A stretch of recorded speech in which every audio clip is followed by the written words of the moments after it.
Good day and happiness life mga ka-life change. So eto muna, mag-a-update muna tayo ng mga ginagawa sa bahay ng aking nanay.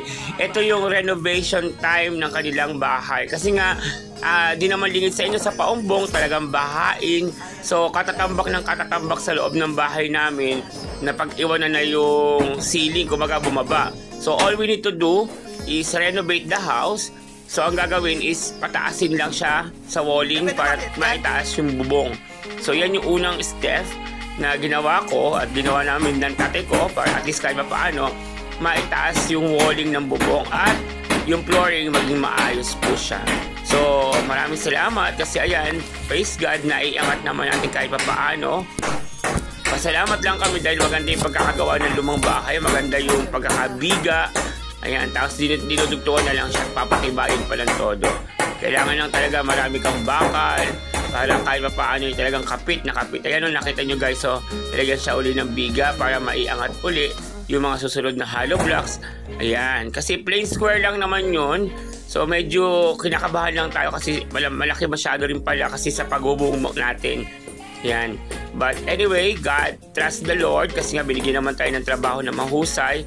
At binigyan tayo ng pagkapala, kaya i-share lang natin muna sa ating mga magulang, di ba? Priority natin yan, mag-share sa ating nanay at tatay. Saka, unang bahay yan yung 41 years na bahay na ngayon. Di ba? 41st years na siyang bahay mula nung pinanganak kami. Kaso actually, hindi pa yan ganyan nung pinanganak kami. Siguro mga sakto lang. Yan. Di ba? So, kung makikita nyo, ako yung panganay. So, syempre, ako yung nakakita ng bahay na to, so kailangan talaga i-renovate yan. So right now, ayan, nakikita nyo naman kahit paano gumaganda na siya, naitaas na sa tulong ng aking tatay Oso. Siya nagbabantay niya ng kanilang bahay.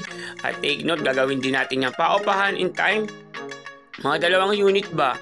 Para meron silang pera every month na papasok. Diba? Maganda na rin yung sa isang tulong natin sa ating mga magulang para at least kahit pa paano hindi sila magiging dependent sa atin.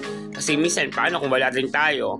So at least kahit pa paano na-set natin yung pamumuhay nila na magkakaroon sila ng pambili ng pagkain, pambayad sa tubig at iba pa. Kaya maraming salamat. Thank you. God bless.